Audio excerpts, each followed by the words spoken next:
eles irão comigo. Irei ter convosco por ocasião da minha passagem pela Macedônia, porque devo percorrer a Macedônia. E bem pode ser que convosco me demore, ou mesmo passe o inverno, para que me encaminheis nas viagens que eu tenha de fazer. Porque não quero agora ver-vos apenas de passagem, pois espero permanecer convosco algum tempo, se o Senhor o permitir. Ficarei, porém, em Éfeso até o Pentecostes, porque uma porta grande e oportuna para o trabalho se me abriu, e há muitos adversários. E se Timóteo for, vede que esteja sem receio entre vós, porque trabalha na obra do Senhor, como também eu. Ninguém, pois, o despreze, mas encaminhai-o em paz, para que venha ter comigo, visto que eu espero com os irmãos. Acerca do irmão Apolo, muito lhe tenho recomendado que fosse ter convosco, em companhia dos irmãos, mas de modo algum era a vontade dele ir agora. Irá, porém, quando se lhe deparar boa oportunidade. Sede vigilantes, permanecei firmes na fé, portai-vos varonilmente, fortalecei-vos, todos os vossos atos sejam feitos com amor. Amém. Domingo passado, irmãos, nós falamos aqui sobre a graça que Deus certamente irá conceder à sua igreja neste ano de 2022. Falei sobre a graça de honrarmos o Evangelho com a nossa vida, com a nossa pregação, a graça da unidade na luta contra o maligno, da graça de não temermos os nossos adversários e da graça de poder sofrer pelo nome de Jesus. Foi a palavra que trouxemos à igreja. Hoje, eu quero falar das oportunidades que Deus certamente irá colocar diante de nós, sua igreja, no Brasil, nestes dias que virão. Isso pode até parecer difícil, contraditório, diante desse cenário político, econômico, que nós enfrentamos e vamos enfrentar no nosso país. Isso sem falar na questão da pandemia, sem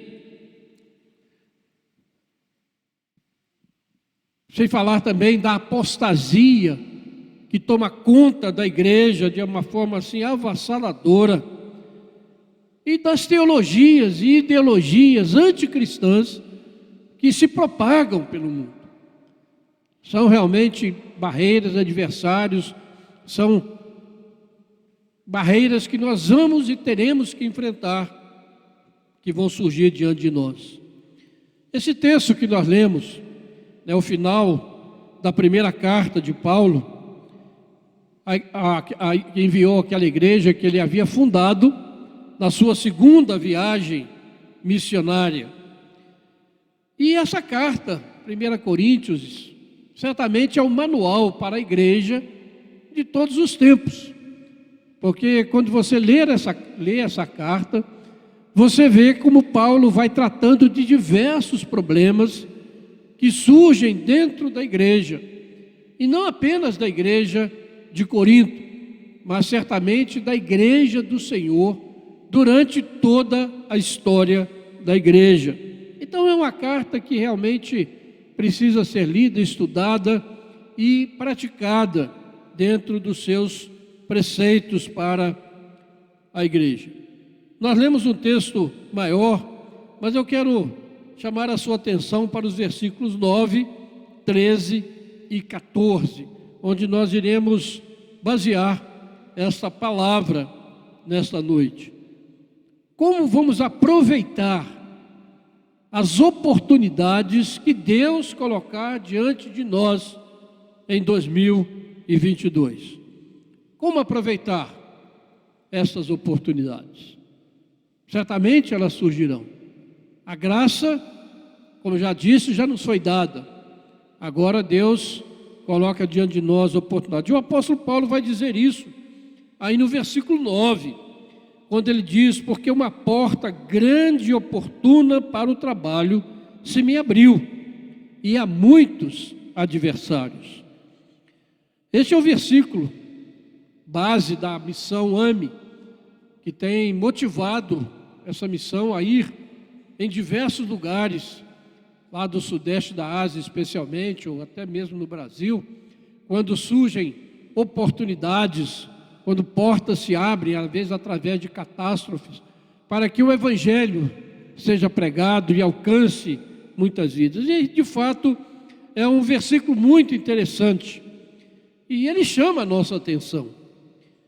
Paulo aqui está se referindo a ele e a sua estadia naquela grande cidade de Éfeso, uma das maiores cidades do seu tempo, que era considerada a guardiã do culto à deusa Diana, aquela deusa que era adorada em toda a Ásia, e o templo de Diana era considerado uma das maravilhas do mundo antigo. E alguém um comentarista disse a respeito de Éfeso, que as superstições da Ásia inteira estavam concentradas em Éfeso. Ou seja, Éfeso era realmente um centro de um culto muito forte, e quando a gente lê a história lá em Atos, a gente vê a importância desse culto ali. E Paulo então vê que Deus havia aberto uma porta para ele ficar naquela cidade.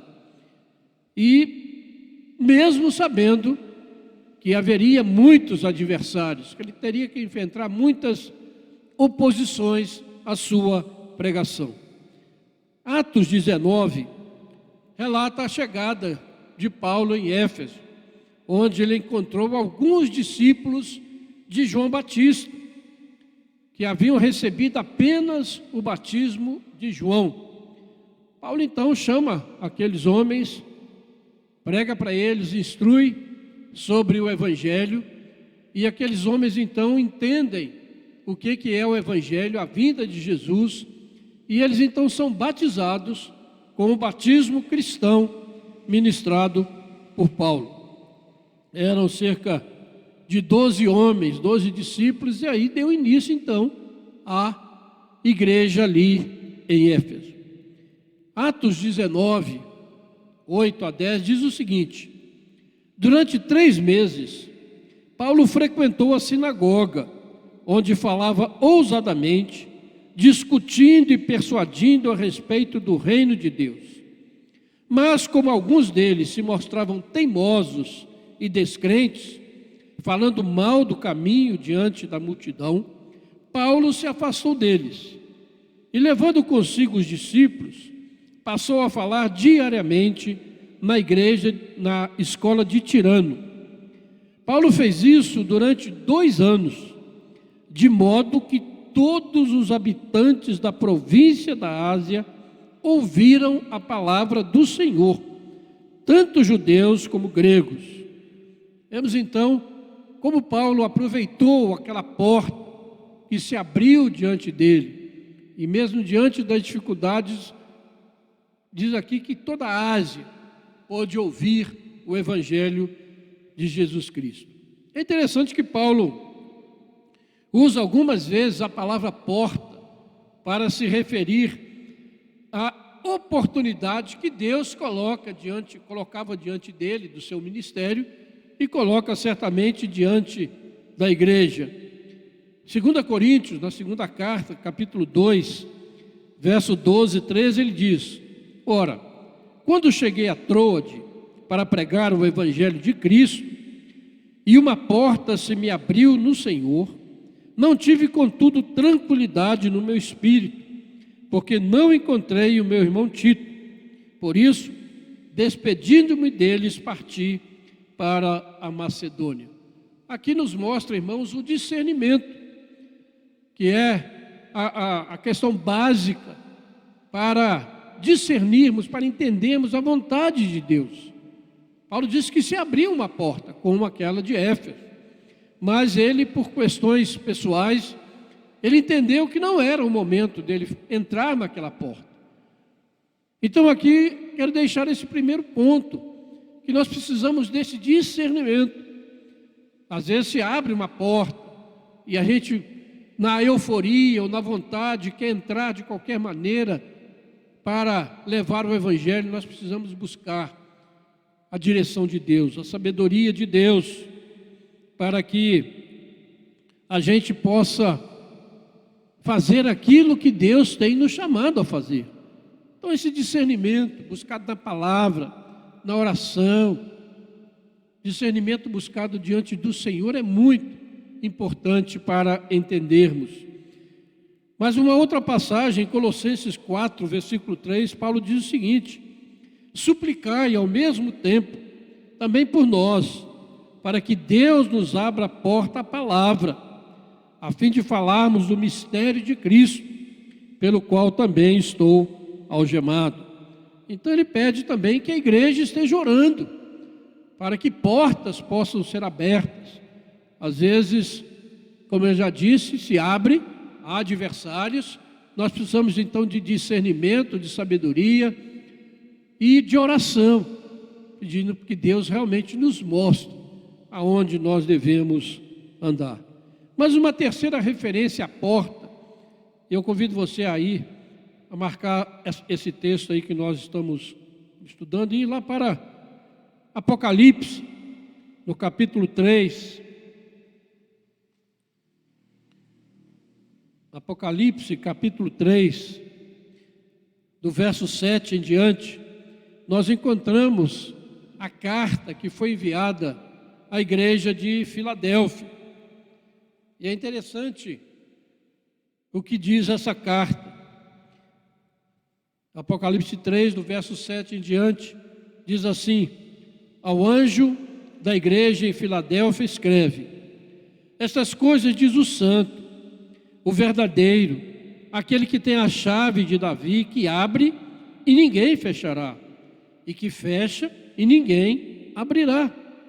Conheço as tuas obras, eis que tenho posto diante de ti uma porta aberta, a qual ninguém pode fechar. Sei que tens pouca força, entretanto guardaste a minha palavra e não negaste o meu nome. Depois no versículo 10, porque guardaste a palavra da minha perseverança, também eu te guardarei da hora da provação que há de vir sobre o mundo inteiro, para experimentar os que habitam sobre a terra. Venho sem demora, conserva o que tens, para que ninguém tome a tua coroa. Vejam, irmãos, uma outra referência interessante, né? Jesus é aquele que tem a chave de Davi. E quando ele diz que ele coloca diante de nós uma porta, é ele quem abre, ou ele quem fecha. E não há poder no mundo, visível ou invisível. Não há poder político, econômico, militar ou poder espiritual capaz de fechar a porta que Jesus abre. E é nesse sentido que nós precisamos entender o nosso chamado. E essas cartas de Apocalipse, elas refletem a igreja, a situação da igreja em diversas circunstâncias da história, especialmente no tempo final. Mas eu quero aproveitar essa palavra aqui e aplicar essa palavra a nós, primeira igreja presbiteriana de Juiz de Fora. Essa porta que Deus está abrindo diante de nós, e certamente abrirá durante este ano, e durante todos estes anos, né? É para pregarmos, ainda com mais fidelidade, o evangelho bíblico. Este evangelho que foi pregado por Paulo, mesmo diante das oposições que se levantem.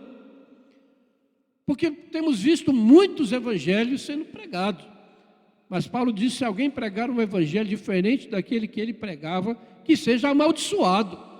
Não podemos aceitar qualquer evangelho. É o evangelho que Paulo pregava. É o evangelho registrado nas Escrituras. É o evangelho que tem o selo dos apóstolos. Não podemos nos afastar disso, irmãos. Ele disse: mas por que aplicar isso à nossa igreja? Olha, primeiro, pela situação. Deus diz para aquela igreja de Filadélfia: eu conheço as tuas obras, e sei que tens pouca força. Olhando para as oportunidades diante de nós, olhando para a igreja, vamos entender que somos um povo pequeno, não temos força política, ou econômica, ou militar. Nós temos pouca força, porque a nossa força não está em nós, mas está naquele que nos chamou, está em Jesus Cristo, Senhor. É aquele que tem a chave, que abre ou fecha, segundo a sua soberana vontade. Então Deus nos conhece, mas mesmo assim, como aquela igreja, Ele põe uma porta aberta diante de nós. Precisamos entender esse ano que se inicia, irmãos, com todas as suas dificuldades, como esta oportunidade que Deus está colocando diante de nós, como igreja dele. Deus conhece, mas Ele sabe que nós temos guardado a palavra. Ele sabe que a palavra de Deus tem sido pregada desse púlpito. Ele sabe que as mensagens que têm sido pregadas aqui são bíblicas. Nenhum dos pastores da igreja vem aqui contar a historinha da carochinha, vem contar coisas pessoais, vem contar grandes coisas que viram, ouviram, mas vem falar da palavra. Às vezes com mais ou com menos facilidade ou fidelidade, mas busca de fato a palavra. Eu sei que vocês têm guardado a minha palavra e não têm negado o meu nome. Eu creio que isso nós temos feito nesta igreja, não negado o nome do nosso Senhor e Salvador Jesus Cristo, aquele que morreu por nós, aquele que deu a sua vida e veio a este mundo por amor a cada um de nós. E aplicar também por causa da promessa, irmãos, que nós temos aí no versículo 10. Porque guardaste a palavra da minha perseverança, também eu te guardarei da hora da provação que há de vir sobre o mundo inteiro, para experimentar os que habitam sobre a terra. Temos passado tempos difíceis, tempos talvez nunca vividos nos últimos séculos na história do mundo. Bom, tempos que têm afetado a vida de todos nós, brasileiros, americanos, europeus.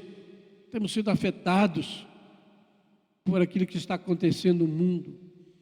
Mas a palavra de Deus diz que muitas dessas coisas vêm e talvez até piorem, porque virá sobre o mundo uma hora de provação para experimentar, mas nós seremos guardados se nós realmente mantivermos fiéis ao Senhor, se nós realmente nos mantivermos fiéis a esta palavra, se nós não nos afastarmos desta palavra pelo brilho desse mundo, pelas mentiras das ideologias deste mundo, mas mantermos firme a nossa confiança no Senhor.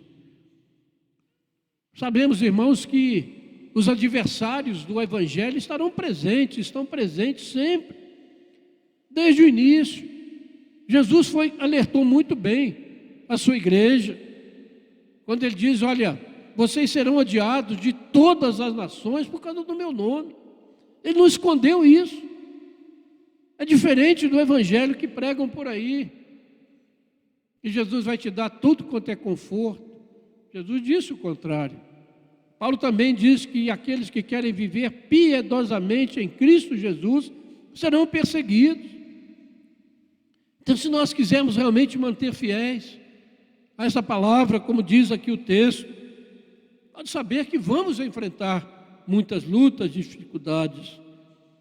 Mas como dissemos no domingo passado, nós recebemos a graça de não temer os nossos adversários. Recebemos a graça de lutar em unidade, pelo entendimento de que maior é aquele que está em nós do que aquele que está no mundo. Por isso a Bíblia diz que nós somos, de fato, mais do que vencedores.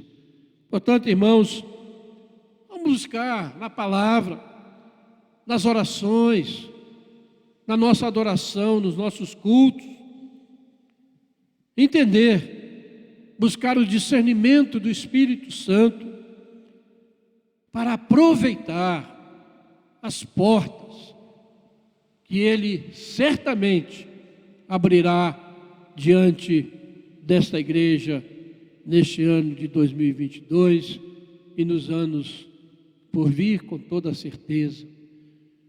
Deus dá oportunidades à sua igreja e nós precisamos saber como entrar, o que fazer segundo a vontade do Senhor.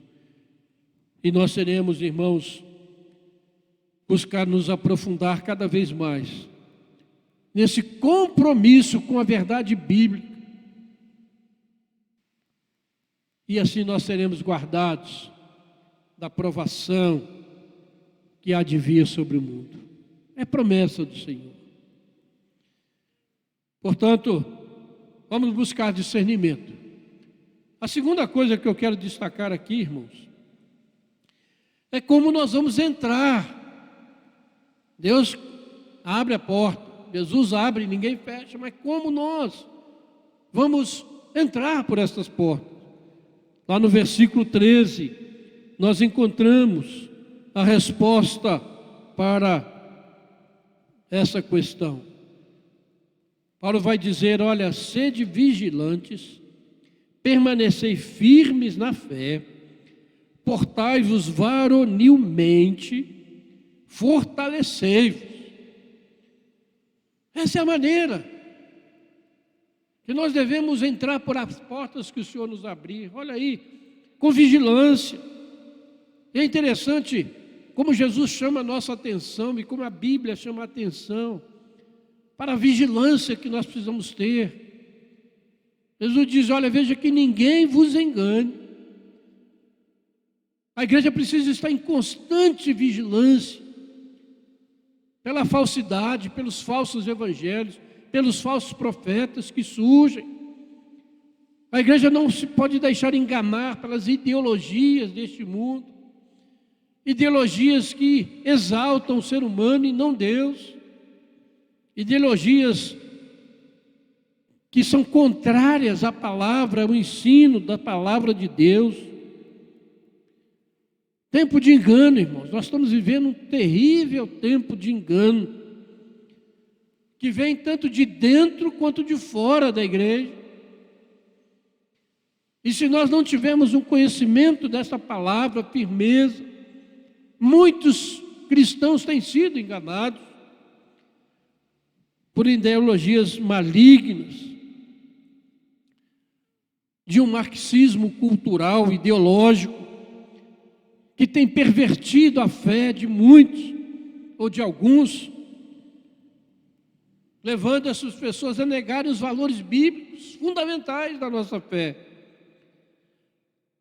A fé que tem sido trazida para nós pelos reformadores, que levaram a igreja de volta à Bíblia, ao fundamento da nossa fé. Vamos ter cuidado, irmãos, sede vigilantes. Precisamos conhecer o tempo que nós estamos vivendo. A segunda afirmativa é permanecer firmes na fé. Há uma fé que nos foi entregue, diz a palavra.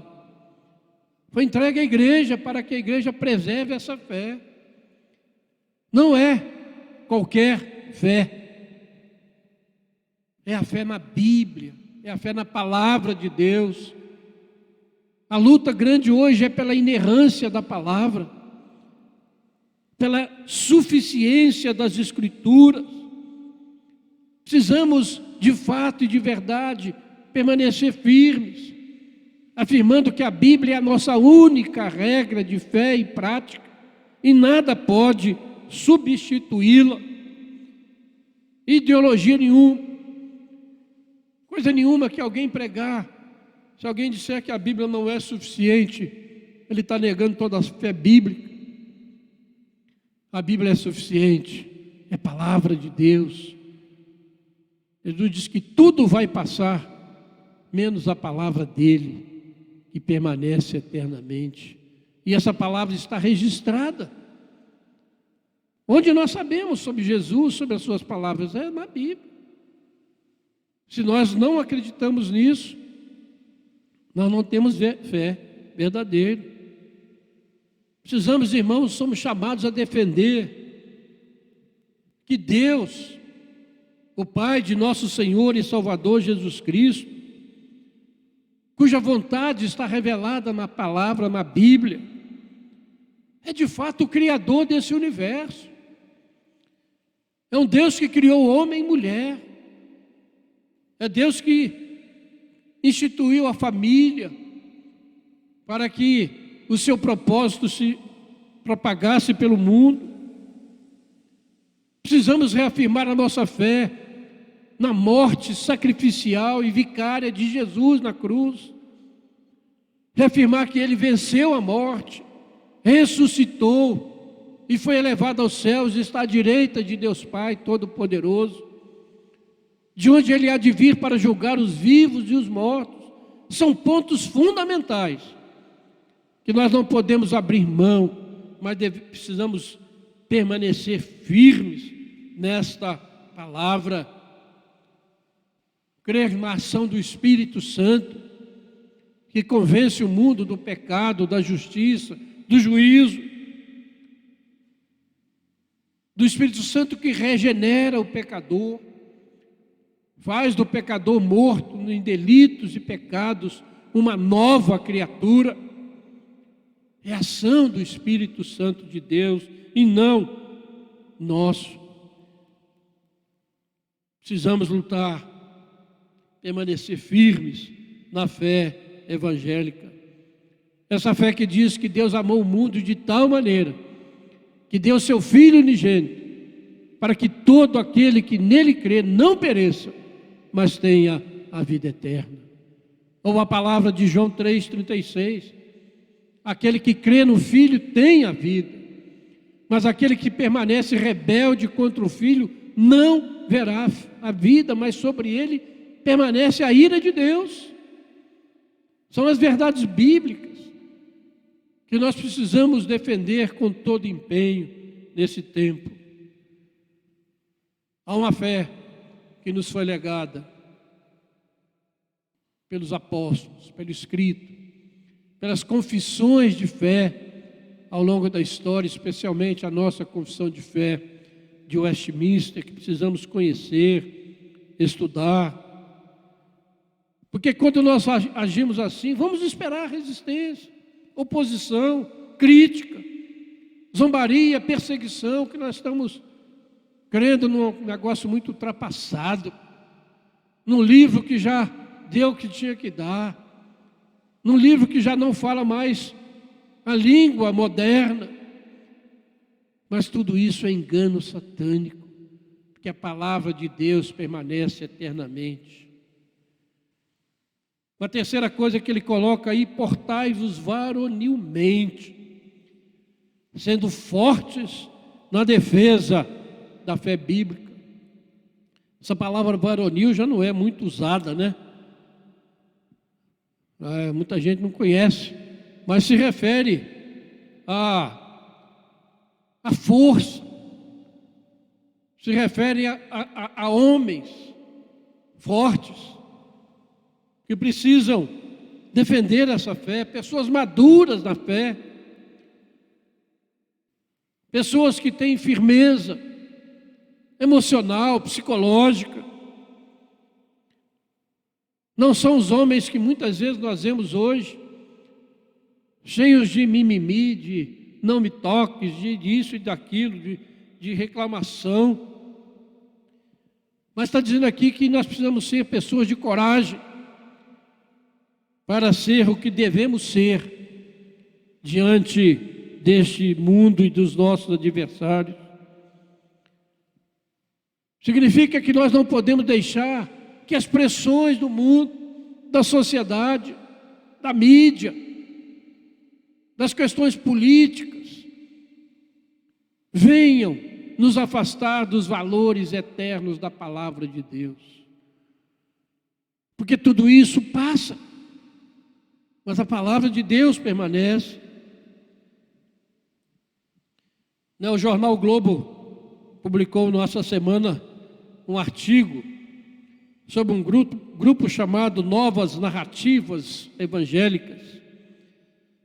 Um grupo de evangélicos formado para combater o fundamentalismo evangélico, defendendo pautas chamadas progressistas dentro das igrejas. E há muitos pastores, há jovens inclusive, que têm aderido a esta pauta, afirmando que são pastores, mas também são militantes políticos, ao mesmo tempo, para criticar governos, quando a Bíblia diz que nós devemos orar pelas nossas autoridades. Mas esse grupo recebe apoio da mídia, aparece no jornal de grande circulação, que hoje está desacreditado, né? Mas de qualquer maneira, você vê que estão se movendo dentro da igreja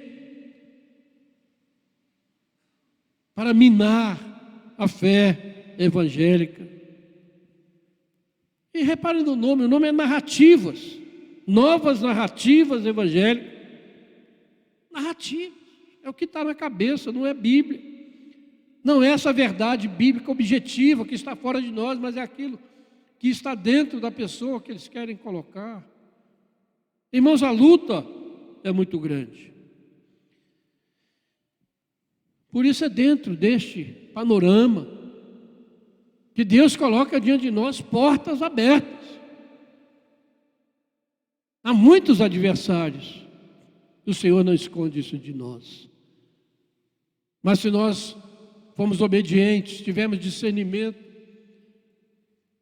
sermos vigilantes, permanecendo firmes na fé, nos portando com coragem, com maturidade e fortalecidos, nós certamente iremos vencer.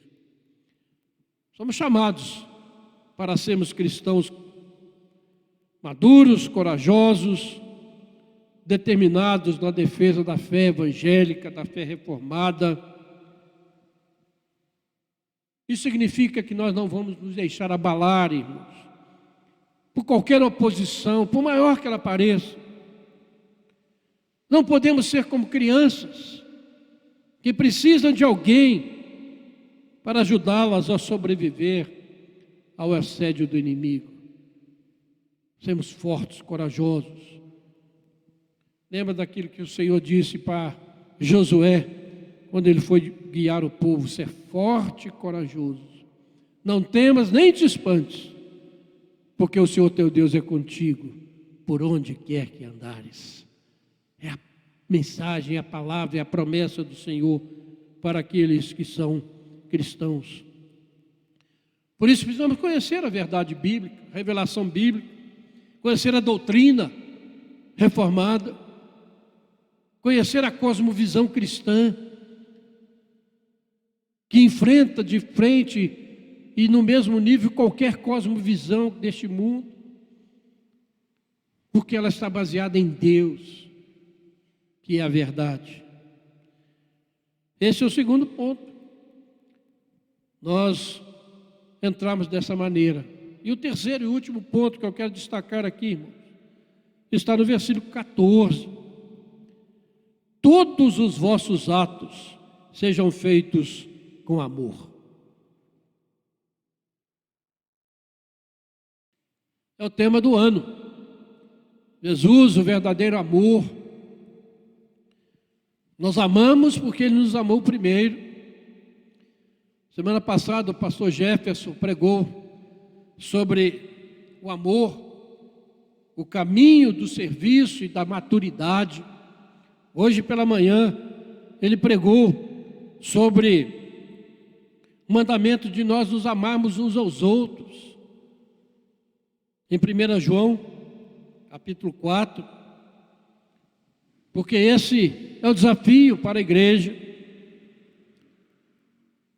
Nós somos a geração, sem dúvida, que mais fala em amor, mas que menos vive e entende o verdadeiro amor. Há um desconhecimento total. Nessa sociedade hedonista, egoísta que nós vivemos, o amor é visto como uma paixão que vem e vai. Dura enquanto durar. Emoção e não razão. Amor egoísta, que não pensa no outro, mas o amor cristão é sempre direcionado ao outro. E o desafio nosso é amar a Deus sobre todas as coisas. E ao nosso próximo, como a nós mesmos, fazer todos os vossos atos sejam feitos com amor. Como? Com amor a Deus. Deus tem que ser a prioridade da nossa vida, e o nosso amor a Deus tem que estar acima do amor a qualquer coisa. Amar a Deus de todo o coração, de toda a alma, de todo entendimento. E quem amar qualquer outra coisa mais do que a Deus, Jesus disse que não é digno dele. Então todos os nossos atos precisam ser feitos no amor a Deus.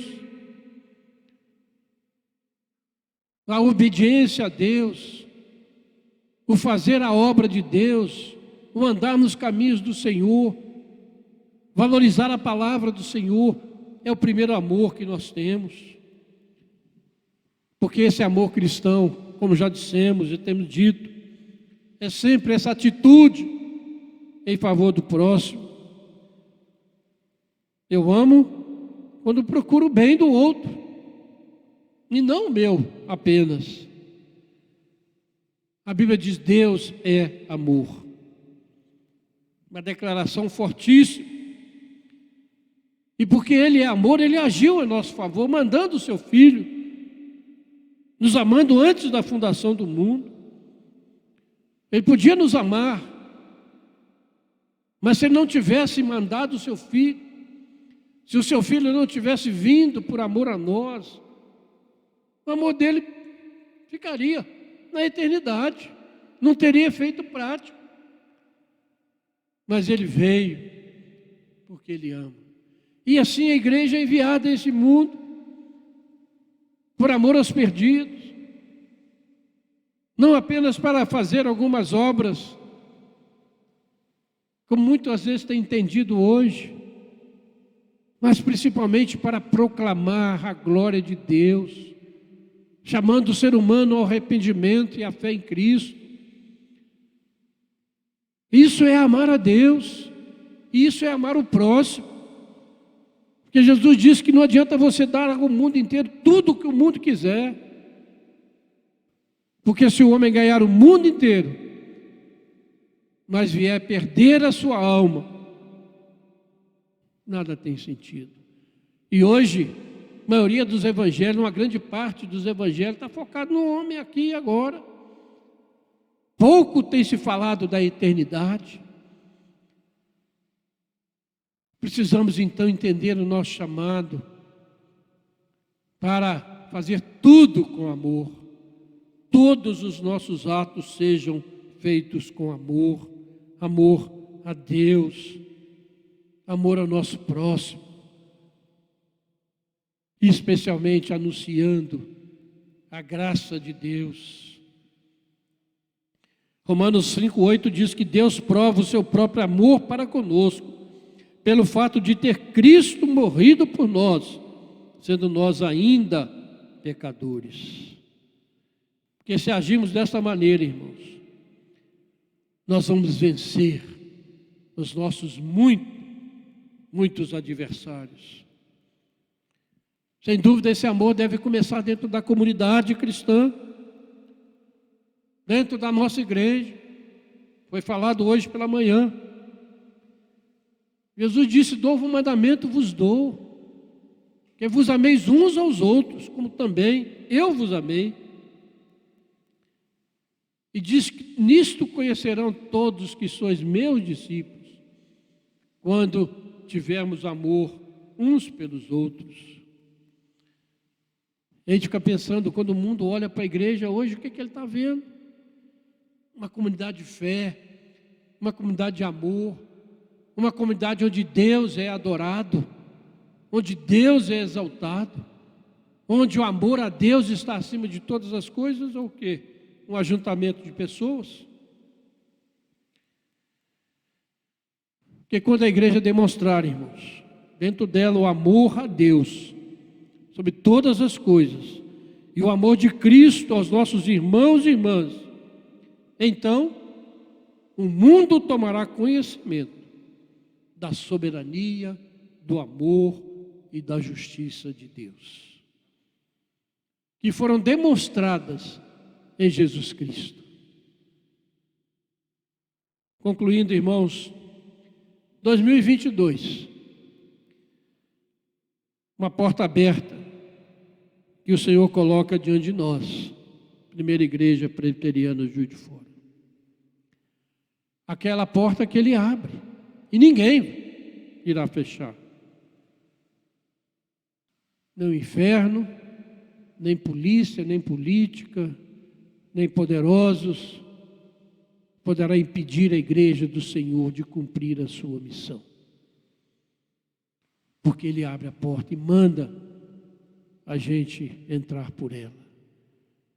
Com discernimento, com oração, com entendimento da palavra, sendo fortes, corajosos, vigilantes e agindo com amor em todas as circunstâncias.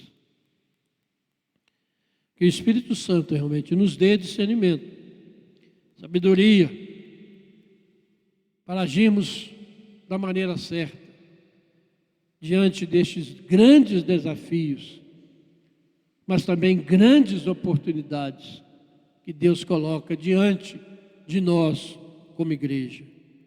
Que nós possamos honrar o nosso Senhor, vivendo desta maneira, glorificando o seu nome. Assim, a igreja será mais do que vencedora. Assim, o nome do nosso Deus será glorificado, exaltado, respeitado por esse mundo que jaz nas trevas. Vamos nos levantar, irmãos, olhar para os desafios deste ano, não com medo, não com receio, mas seguros, firmemente, pelo Senhor Jesus, o autor e consumador da nossa fé. Que Deus nos abençoe. Amém.